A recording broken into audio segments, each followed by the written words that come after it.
ಚಿಕ್ಕಬಳ್ಳಾಪುರ ಪತ್ರಕರ್ತರ ಭವನದಲ್ಲಿ ಇಂದು ನಡೆದ ಸುದ್ದಿಗೋಷ್ಠಿಯಲ್ಲಿ ಮಾತನಾಡಿದ ಮಾಜಿ ಸಂಸದ ವಿಎಸ್ ಉಗ್ರಪ್ಪ, 50%ಕ್ಕಿಂತ ಹೆಚ್ಚು ಮೀಸಲಾತಿ ಮೀರಬಾರದು ಎಂಬ ನ್ಯಾಯಾಲಯದ ಆದೇಶದ ಹಿನ್ನೆಲೆಯಲ್ಲಿ ರಾಜ್ಯದಲ್ಲಿ 56% ಆಗಿದ್ದ ಮೀಸಲಾತಿಗೆ ತಡೆಯಾಜ್ಞೆ ನೀಡಲಾಗಿದೆ.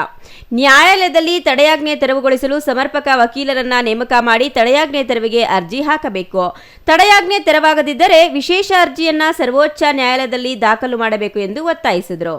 ಎಸ್ಸಿ ಮತ್ತು ಎಸ್ಟಿ ವರ್ಗಗಳ ಸುಳ್ಳು ಜಾತಿ ಪ್ರಮಾಣ ಪತ್ರಗಳನ್ನು ನೀಡಿ ಶಿಕ್ಷಣ ಮತ್ತು ಉದ್ಯೋಗದಲ್ಲಿ ಹಲವಾರು ಸೌಲಭ್ಯಗಳನ್ನು ಪಡೆಯುತ್ತಿರುವವರ ವಿರುದ್ಧ ಮತ್ತು ಸುಳ್ಳು ಜಾತಿ ಪ್ರಮಾಣ ಪತ್ರಗಳನ್ನು ನೀಡುತ್ತಿರುವ ಅಧಿಕಾರಿಗಳ ವಿರುದ್ಧ ಕ್ರಮ ಜರುಗಿಸಬೇಕು. ಮುಖ್ಯಮಂತ್ರಿ ಸಿದ್ದರಾಮಯ್ಯ ನೇತೃತ್ವದ ರಾಜ್ಯ ಸರ್ಕಾರ ಈ ಜವಾಬ್ದಾರಿಯನ್ನ ತೆಗೆದುಕೊಂಡು ಈ ವರ್ಗಗಳಿಗೆ ನ್ಯಾಯ ಕೊಡಿಸಬೇಕೆಂದು ಅವರು ಒತ್ತಾಯಿಸಿದರು.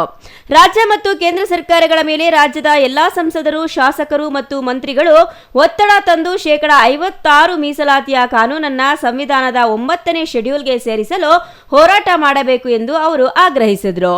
2022ರಲ್ಲಿ ಕರ್ನಾಟಕ ಎಸ್ಸಿ ಮತ್ತು ಎಸ್ಟಿ ಶೈಕ್ಷಣಿಕ ಸಂಸ್ಥೆಗಳಲ್ಲಿನ ಸ್ಥಾನಗಳಲ್ಲಿ ಮತ್ತು ರಾಜ್ಯಾಧೀನ ಸೇವೆಗಳಲ್ಲಿ ನೇಮಕಾತಿ ಅಥವಾ ಹುದ್ದೆಗಳಲ್ಲಿ ಮೀಸಲಾತಿ ಆಕ್ಟ್ 2022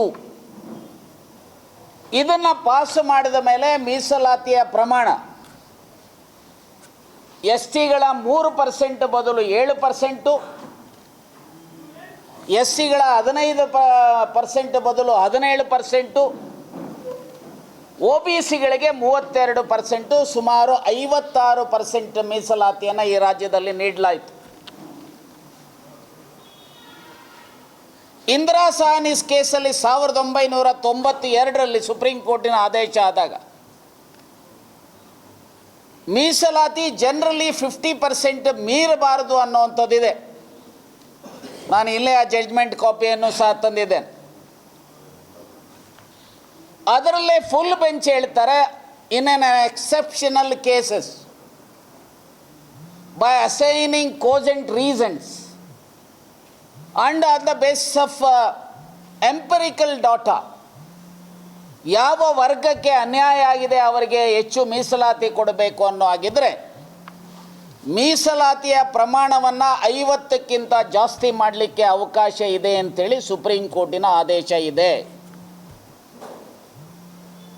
ಅದರ ಹಿನ್ನೆಲೆಯಲ್ಲಿ ನಮ್ಮ ಪಕ್ಕದ ರಾಜ್ಯ ತಮಿಳುನಾಡು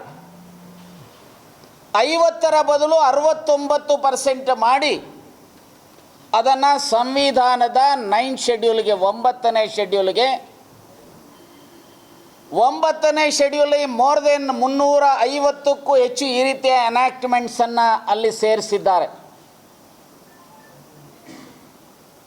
ಯಾವ ಕಾನೂನನ್ನು ಸಂವಿಧಾನದ 9th ಶೆಡ್ಯೂಲ್ಗೆ ಸೇರಿಸುತ್ತೆ ಅದನ್ನು ನ್ಯಾಯಾಲಯಗಳಲ್ಲಿ ಪ್ರಶ್ನೆ ಮಾಡೋದಾಗಲಿ ಅಥವಾ ಸ್ಟೇ ಕೊಡೋದಾಗಲಿ ಬರೋದಿಲ್ಲ ಅಂಥೇಳಿ ಅಂಬೇಡ್ಕರ್ ಅವರು ಬರೆದಿದ್ದಾರೆ.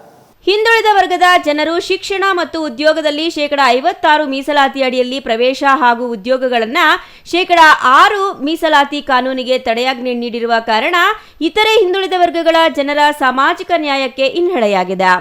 ರಾಜ್ಯ ಸರ್ಕಾರ 2025ರ ಡಿಸೆಂಬರ್ನಲ್ಲಿ ಬೆಳಗಾವಿಯಲ್ಲಿ ನಡೆದ ಅಧಿವೇಶನದಲ್ಲಿ ಸರ್ವಸಮ್ಮತ ನಿರ್ಣಯ ಕೈಗೊಂಡು ಸಂವಿಧಾನದ 9ನೇ ಶೆಡ್ಯೂಲ್ಗೆ ಸೇರಿಸಲು ಒತ್ತಾಯಿಸಲಾಗಿದೆ. ತಿಂಗಳುಗಳಾದರೂ ರಾಜ್ಯ ಸರ್ಕಾರ ಈ ಕಾನೂನನ್ನ ಕೇಂದ್ರ ಸರ್ಕಾರದ ಮೇಲೆ ಒತ್ತಡ ತಂದಿಲ್ಲ ಎಂದು ಆರೋಪಿಸಿದರು. ಈ SC/ST reservation and OBC reservation act ಅನ್ನು 9th ಶೆಡ್ಯೂಲ್ಗೆ ಸೇರಿಸಬೇಕು ಅಂತೇಳಿ ಕೇಂದ್ರ ಸರ್ಕಾರದವರು ಅದರ ಮೇಲೆ 11 ಮೇ 2023ರಲ್ಲಿ ಪತ್ರ ಬರೀತಾರೆ. ಗೃಹ ಇಲಾಖೆ ಬರೋದಿಲ್ಲ, ಇದನ್ನು ಟ್ರೈಬಲ್ ಇಲಾಖೆ ಮತ್ತು ಸೋಷಿಯಲ್ ಜಸ್ಟಿಸ್ ಇಲಾಖೆಗೆ ಅಪ್ರೋಚ್ ಮಾಡಿ ಅಂಥೇಳಿ. ಅನ್ಫಾರ್ಚುನೇಟ್ಲಿ ರಾಜ್ಯ ಸರ್ಕಾರದವರು ಅವತ್ತಿನ ಸರ್ಕಾರ ಬಸವರಾಜ ಬೊಮ್ಮಾಯಿ ಅವರ ಸರ್ಕಾರ ಗಾಢ ನಿದ್ರೆಗೆ ಹೋಯಿತು. ತೋಡನಹಳ್ಳಿ ರಮೇಶ್, CTV ನ್ಯೂಸ್, ಚಿಕ್ಕಬಳ್ಳಾಪುರ.